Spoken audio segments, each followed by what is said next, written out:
Saber, entender, compreender, conhecer, descobrir. Ouvir. Bandeirantes acontece.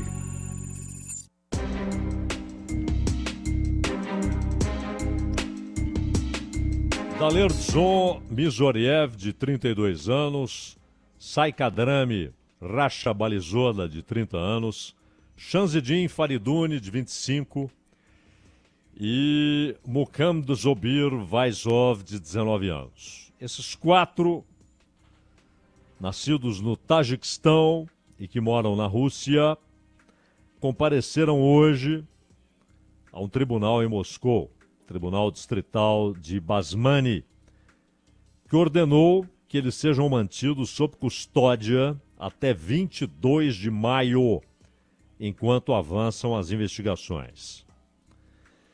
Dois deles, Mirzoyev e Racha Balizoda, admitiram envolvimento no atentado. Faizov, ferido, estava internado em um hospital, foi levado à audiência usando um catéter e uma bata hospitalar. Chegou a ser atendido por um médico durante a sessão. Racha Balizoda tinha um curativo no lado direito da cabeça. Bom, os quatro, pois, são cidadãos estrangeiros que vivem na Rússia, são do Tajiquistão. E dois deles admitiram, pois, a autoria daquele atentado covarde, terrorista, que provocou pelo menos 137 mortes, porque ainda há gente internada, então não se sabe se esse número é definitivo. O Estado Islâmico, no sábado, assumiu a autoria. Bom, a assinatura do Estado Islâmico não esclarece, não resolve, não soluciona o caso. Porque o Estado Islâmico, ele é hoje nem mesmo uma confederação. Não dá para dizer que seja uma confederação e as unidades se conversam, trocam ideias e tem, para alguns assuntos, um comando central. Não há mais comando central. Embora haja sucessão, linha de sucessão, as circunstâncias fazem com que o Estado Islâmico esteja diluído. São células e que agem por conta e risco, mas usando o nome, a grife, Estado Islâmico. Estão na Líbia, no Iraque, na Síria, no Afeganistão. E o que chama a atenção é que nos últimos anos, o Estado Islâmico tem atacado apenas oponentes dos Estados Unidos. É interessante observar que um grupo que declara que seu maior inimigo são os Estados Unidos,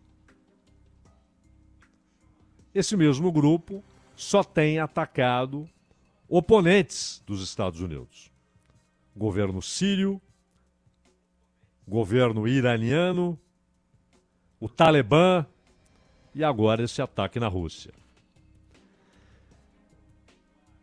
Uma parte da imprensa, reproduzindo as bobagens que saem na mídia corporativa dos Estados Unidos, diz: provavelmente esses quatro caras, estrangeiros, com dificuldade, inclusive, com exceção de um deles que tinha um emprego regular perto de Moscou, mas a maioria nem sequer, os outros três nem sequer podiam dizer com exatidão onde trabalham, com quem trabalham. Talvez sejam discriminados como estrangeiros. E aí, revoltados, se uniram.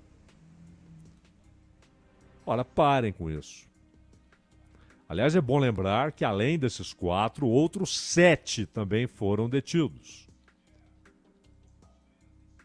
Aquilo não foi uma ação de desesperados. Foi organizado. E mais, esses trabalhadores, eles não são militares. E, no entanto, demonstraram conhecimento e, claramente, treinamento com armas. Com aquelas armas e com explosivos. Eles não apenas demonstraram frieza e capacidade para usar com eficiência aquelas armas, como também demonstraram capacidade no uso de explosivos. Isso exige treinamento. Não há dúvida. O tipo de arma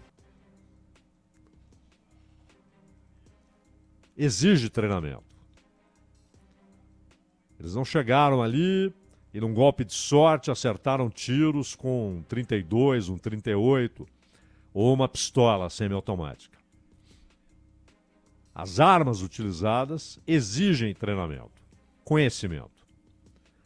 Até porque eles não estavam atirando em árvores, estavam atirando em pessoas que corriam, que se movimentavam. E o número de vítimas mostra a eficiência da ação. Treinaram muito. E também no uso de explosivos. Então, diferentemente da Al-Qaeda, que, claro, sem Bin Laden, perdeu muito da uniformidade da ação, porque havia um claro comandante respeitado por todos os integrantes da Al-Qaeda, mas mesmo depois da morte do Bin Laden, por um comando americano no Paquistão, a Al-Qaeda tem um comando central. O Estado Islâmico, até pela velocidade com que seus líderes foram abatidos nos últimos tempos, virou muito mais um nome. Um nome que chama a atenção, provoca manchetes e, claro, alimenta aquela aura para os que seguem ou admiram o Estado Islâmico. O Estado Islâmico tem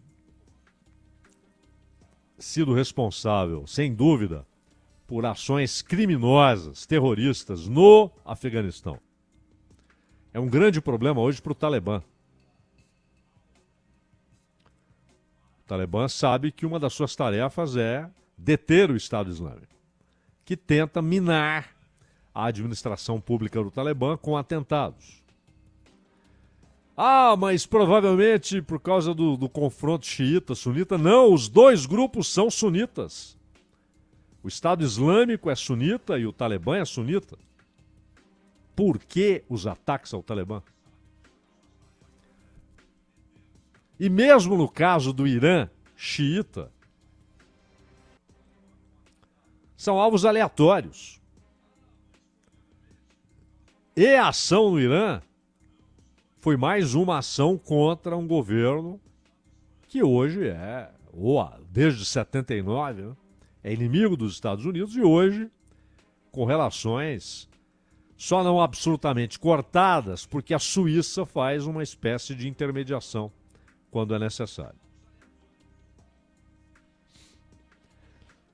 O Putin disse que depois do atentado, os criminosos tentaram fugir partindo em direção à fronteira com a Ucrânia. Não há provas disso. Mas havendo provas ou não, o Putin não disse isso à toa. Ele sugeriu a participação dos que governam hoje o solo ucraniano. E o governo ucraniano não é o que governa hoje o solo ucraniano. Ele é um cumpridor de tarefas. E o povo da Ucrânia é a grande vítima dessa situação. Mas aí, o atentado não escondeu, não jogou para o rodapé da página, como se dizia antigamente, outra informação muito relevante. O fato de que a Rússia, pela primeira vez, fala em estado de guerra. Até quinta-feira, oficialmente, a Rússia realizava uma operação militar. Não era um estado de guerra. Inclusive, a imprensa russa era proibida de falar em guerra, mas apenas em operação militar.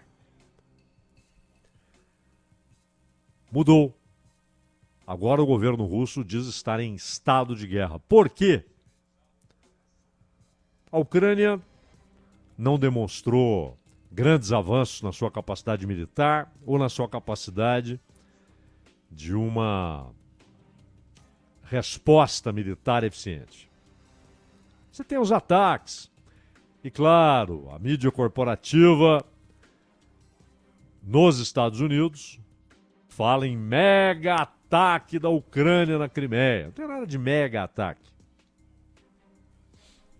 Mas o adjetivo é reproduzido no Ocidente inteiro. Por que então estado de guerra? O que mudou? Putin não declarou estado de guerra contra a Ucrânia, mas declarou estado de guerra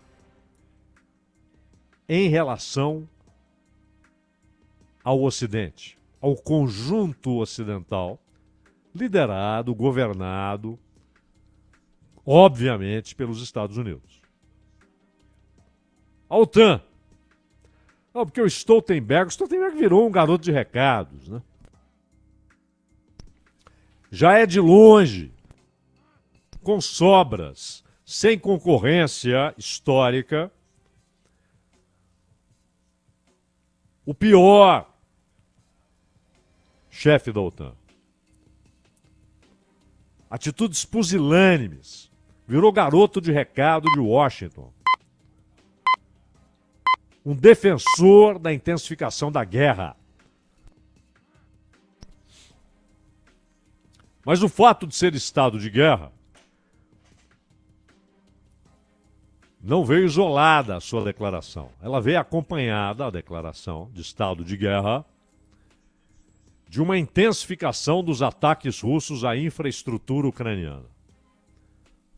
Não por acaso o petróleo está subindo e as ações das companhias petrolíferas, inclusive Petrobras, é óbvio, subindo. Porque também há ataques da Ucrânia a refinarias russas, mas aí é o mercado de óleo diesel, não de petróleo cru, e há ataques da Rússia à infraestrutura da Ucrânia geral. Há hoje cerca de 1 milhão de ucranianos sem eletricidade.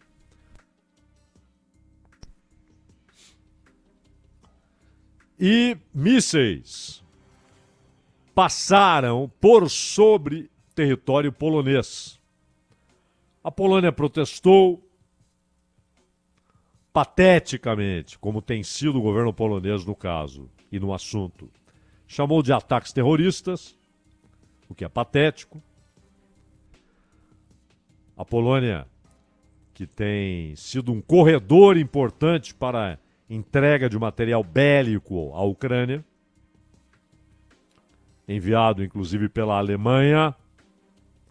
A Alemanha é a segunda maior fornecedora hoje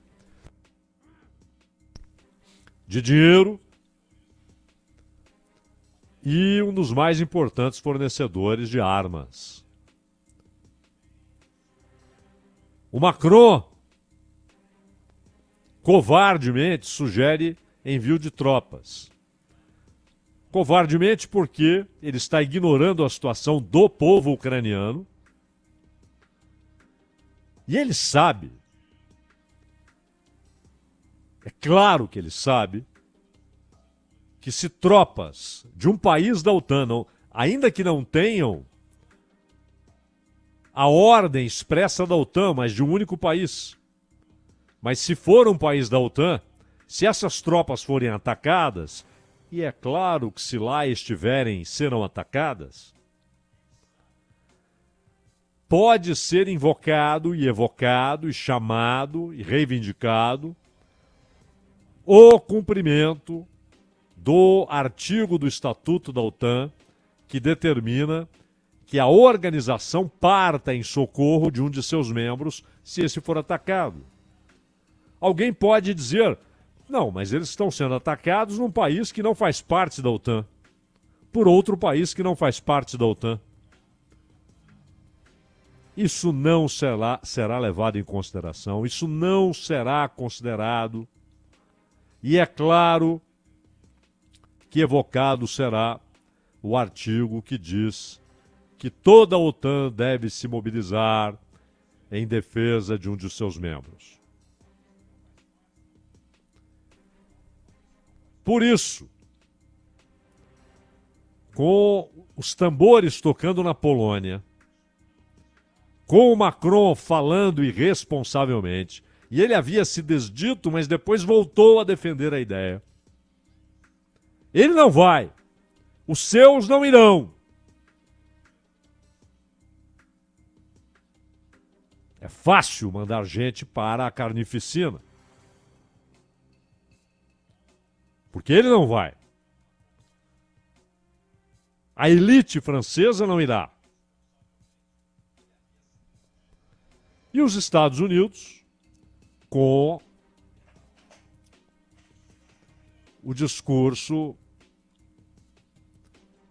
sempre inflamado de que é preciso intensificar, e esse é um discurso bipartidário, de republicanos e democratas, intensificar, aí eles chamam de ajuda à Ucrânia. Não é ajuda à Ucrânia. Ajuda à Ucrânia seria reconstruir a Ucrânia, sua infraestrutura. Negociar um cessar-fogo para que a reconstrução seja possível. E tentar produzir um ambiente de negociação. É impossível. Talvez seja. Mas há 71 anos há um armistício entre as Coreias. O estado de guerra permanece. Mas os tiros pararam. As mortes cessaram. Porque há 71 anos há um cessar-fogo, um armistício. Não é um acordo de paz. Não houve o fim da guerra. A suspensão da guerra. O Erdogan tentou isso. E foi assinado um acordo entre Rússia e Ucrânia em Istambul. Não foi nem em Ankara, foi em Istambul. Não foi nem na capital turca. Foi na principal cidade turca, Istambul. E aí, o Ocidente, principalmente o Reino Unido, forçaram a Ucrânia a jogar fora o acordo. E hoje, há uma lei aprovada pelo governo Zelensky proibindo negociações. É claro que isso não partiu de Kiev, é claro que isso não partiu da Ucrânia. Isso partiu do Ocidente, partiu do Boris Johnson, que também ajudou a tornar o Reino Unido um Estado vassalo. Para a vergonha de toda a gigantesca história britânica, o Sr. Boris Johnson, e agora ainda mais com o Sunak, colocaram o Reino Unido de joelhos. Como fez Olaf Scholz na Alemanha. Um sujeito que ouviu no jardim da Casa Branca o Biden anunciar que o segundo gasoduto seria desligado. Gasoduto que liga a Rússia a Alemanha. Como o presidente dos Estados Unidos pode fazer um anúncio desse ao lado do premier alemão e esse ficar calado? E cumprir, e cumprir. O gasoduto foi alvo de um ataque no oceano e só os Estados Unidos tinham capacidade para isso. Há 3 países com capacidade real para esse tipo de operação. No mar, Estados Unidos, Rússia e China. É óbvio que não foi a Rússia nem a China. Aliás, o serviço de inteligência alemão e o serviço de inteligência polonês disseram: isso foi feito pelos americanos. O que fez o governo polonês? Nada. O que fez o governo alemão, privado do gás e tendo de usar termoelétricas, usando inclusive carvão para a produção de energia? O que fez o governo alemão? Nada.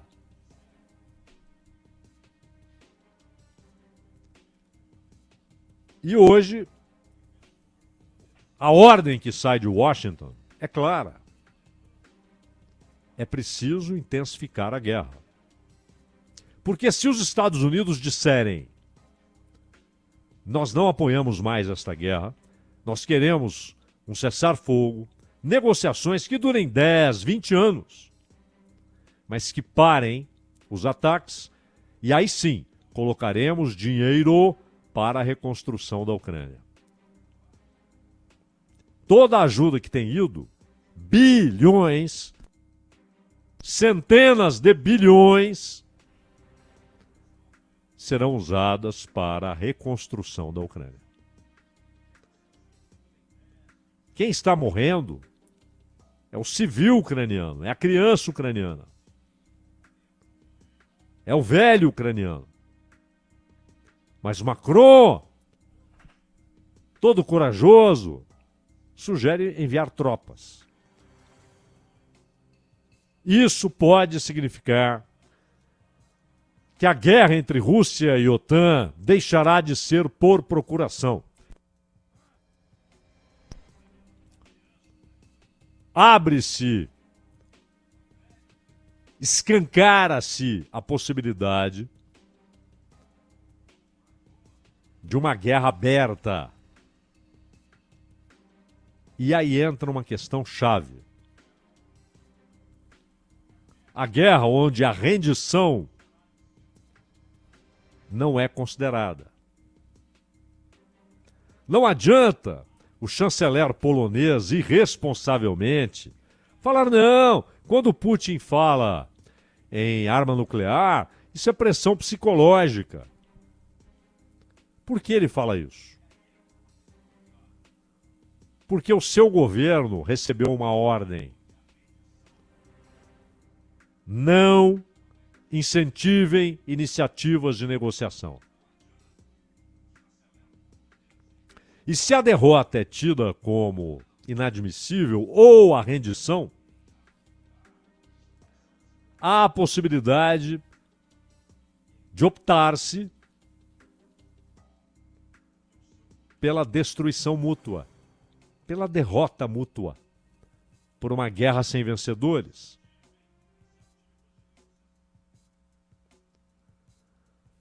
Esse risco cresce com a declaração de que não é mais uma operação militar, é estado de guerra, de que o estado de guerra não é em relação à Ucrânia, em relação à Ucrânia permanece a operação militar. Ora, então é guerra contra quem? Contra o Ocidente e o seu gigantesco e crescente braço armado, a OTAN. Então, é um assunto que diz respeito ao mundo inteiro, porque abre-se a possibilidade de um terceiro conflito global. E, como a possibilidade que não é gigantesca, é imensa, porque há muitas considerações a serem feitas, mas com a possibilidade de, se a derrota parece inevitável, a derrota com armas convencionais, de que se opte pelo uso de armas nucleares.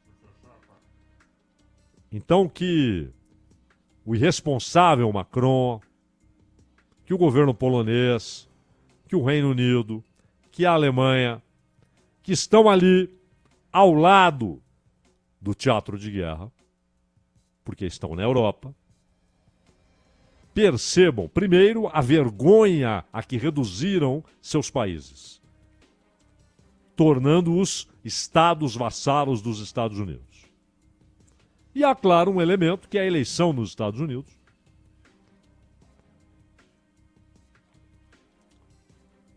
E as consequências que o resultado da eleição terá. O que o Trump, se ganhar, vai fazer. O Biden já sabemos, é o que ele está fazendo. E aí com mais desenvoltura ainda. O Trump não se sabe. Até porque, primeiro por ser imprevisível, segundo porque várias vezes ele disse que ia fazer uma coisa e não fez, fez outra. Então ninguém deve apostar que com o Trump haverá incentivo a negociações. Mas o estado atual é crítico e amplifica, aumenta a possibilidade de uma guerra internacional. Meu caro Danilo Gobato. Lembrando que o tema de abertura, o comentário do Cláudio Zaidan, fica sempre disponível em podcast. É só acessar, pesquisar, procurar por Entendendo a Notícia no seu agregador de podcast favorito. Já vai encontrar ali o tema do comentário de hoje do Cláudio Zaidan. A gente vai fazer o seguinte, a gente vai para um rapidíssimo intervalo e na volta tem mais notícia, informação e prestação de serviço aqui no Bandeirantes Acontece. Rede Bandeirantes de Rádio.